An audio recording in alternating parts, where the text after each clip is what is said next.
देखिए, सबसे पहले तो लापता, भाग गए, भगोड़े हैं, इस प्रकार की भाषा भारत की सार्वजनिक जीवन में और संसदीय जीवन में अभी अभी सुनाई पड़ती है। जब से संसद सत्र शुरू हुआ तब से लगातार मैं संसद में आता हूं, मेरी चैम्बर में बैठा हूं। चूंकि संसद भवन के अंदर विपक्ष संसद को चलने ही नहीं दे रहा है, दोनों गृहों में, तो कोई जाकर क्या करेगा।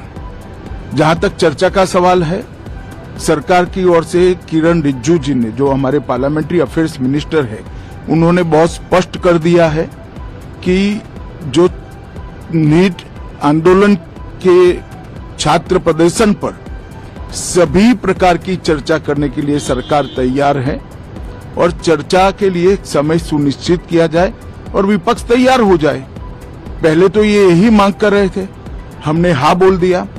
मेरी ओर से भी मैंने कह दिया है कि मैं किसी भी सवाल का जवाब देने के लिए संसद में तैयार हूं, मगर वो चर्चा ही नहीं होने देना चाहते। अब जनता तय करे कौन भाग रहा है। आज भी मैं कहता हूं, आज 3 बजे तक स्पीकर साहब को वो पत्र दे दे। 3 बजे से लेकर कल 3 बजे तक सभी प्रकार की चर्चा के लिए हम तैयार हैं। मैं सदन में ही बैठूंगा, सबको सुनूंगा और सब चीजों का जवाब दूंगा। सरकार के पास छुपाने के लिए कुछ नहीं।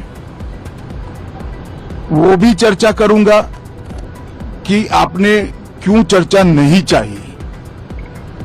भारतीय जनता पार्टी की मोदी जी के नेतृत्व में सरकार, एनडीए की मोदी जी के नेतृत्व में सरकार हर चीज पर चर्चा के लिए तैयार है। संसद वो चलने दे बस। आज मैं चैनलों के माध्यम से इन विपक्ष को कहना चाहता हूं कि आप एक पत्र 2 बजे तक लिखकर दे दीजिए स्पीकर साहब को। 3 बजे से चर्चा चालू कर देंगे और कल 3 बजे मैं जवाब दे दूंगा सारी चीजों का। संसद में चर्चा करने के नियम बने हैं, तरीके बने हैं।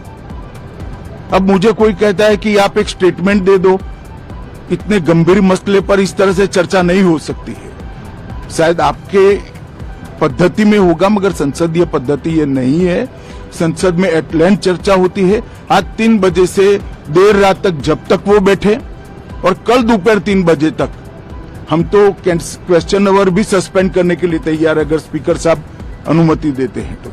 कल 3 बजे तक मैं चर्चा के लिए तैयार हूं। मैं खुद बैठूंगा, हर चीज लिखूंगा और हर चीज का जवाब दूंगा, जिससे देश की जनता के सामने सारी चीजें स्पष्ट हो जाए, दूध का दूध और पानी का पानी हो जाए।